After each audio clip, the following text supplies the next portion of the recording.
Hello people of the internet once again. Today I'll be showing you how to change the nozzles on an E3D V6. Now there are a lot of reasons why people want to change nozzles on the printer. I change nozzles for speed, some people change nozzles for accuracy. It depends on what you want.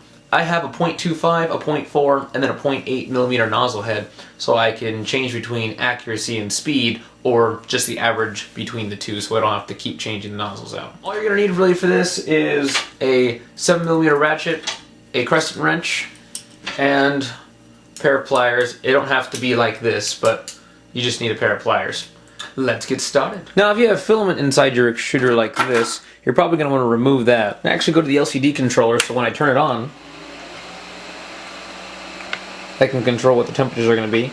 I'm going to go over to Control, and then Temperature, Nozzle, and I'm only going to change the nozzle temperature to about 110. Now the reason why you want to do something like this is because you'll be above the glass transition temperature, but below the extrusion temperature, making the plastic kind of soft and able for you to pull out of the extruder. So our printer just reached 110. I got this cool little clip mod, so I'm just going to take this off. And after it reaches 110, I'm just going to gently pull on the filament. I don't want to yank it out. So when you pull it out, you'll get a real nice string to it. So I just broke this piece off. So bringing the temperature above the glass transition, but below the extrusion temperature, will allow you to get this kind of looking pull right here. So you'll see that this is actually what the 0.8mm nozzle looks like all the way at the end. And I was able to pull the filament all the way out of the nozzle. Now doing this allows the nozzle not to have any plastic while it's being stored while you extrude with your other nozzles. Having plastic inside the extruder and just having it sit there might cause problems when you reheat it and re-extrude. That's why I always pull out as much filament as I can before I change my nozzles out. So now that the filament's pulled out of the printer, you want to go back to your LCD controller, and now you're going to go from 110 to 285. At least this is what I do it at. You can do it at a lower temperature if you'd like, but 285 seems to be the best temperature that unlocks the nozzle for me. So once your nozzle's gone to 285, you now can go to the extruder and take your nozzle off. So in case you were wondering, no, you do not have to take your external case off of the printer. Because I have dual fan ducts, I'm going to remove this fan, and I usually suspend it on the bar next to it. Make sure your wires aren't being burnt by this block because it's at 285 degrees C. I take my ratchet. I need to make sure that it's on a loosening ratchet instead, which it currently is. I usually just place that on the bed, face up. I'll get to that in a second.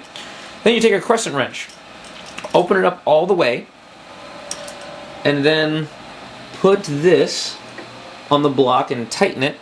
And I usually use the bed as leverage to hold it down. I hold down the insulated portion all the way towards the back right here.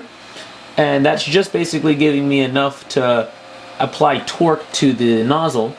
And then I line the nozzle up on the ratchet, and then I just kind of spin slowly. Now if you end up with this problem where you're moving back and forth and it's not ratcheting, pull up on the ratchet. It'll allow the ratchet to gain a little bit of friction on the threads and allow itself to ratchet properly. So keep going until your nozzle's off. Alright, once the nozzle's off, you don't want it to get stuck inside your ratchet. Take your pair of pliers, grab the end, and just pull them out. And then lay this on the bed, because that's currently too hot for you to touch with your hands. Then grab your other desired nozzle. This is a 0.25. I'm going to put this where the threads are, and because the nozzle's cold, I can spin it halfway up. But as soon as I start getting it on there and the threads catch, it's going to get too hot. So as soon as you start to feel a little bit of warmth, take your hands off immediately so you don't burn yourself. At this point, you'll be changing your ratchet from loosening to tightening. The end of this is going to be too hot to touch, so touch it with a cloth or something like that and spin your nozzle back so that you're tightening instead. So then do the exact same process. Put your ratchet on there, your crescent wrench. Alright, so when you get here where you no longer can move it easily, you're only going to move like 1/64th of a turn. You don't want to go any further than that. You just want to give it a small little tweak to make sure it's going to be flush with the heat break inside. At this point you can turn your printer off, allow it to cool down to a regular extruding temperature, and then you can print with a different nozzle.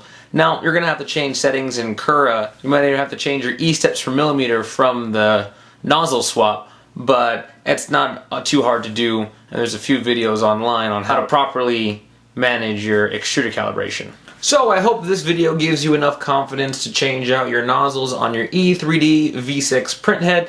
Like I said in the beginning of the video, or at least I hope I did, make sure you stay safe because you will burn yourself if you're not cautious. Now, if your printer throws a temp fall error where the temperature is falling further below than it can hold, it usually thinks the thermistor has been disconnected. It's just because your tools are thermal conductive. So they are actually pulling the heat away from your extruder like a heat sink. And because the extruder is no longer just heating the block, it's actually heating your tools too, your temperature might drop to a pretty low temperature.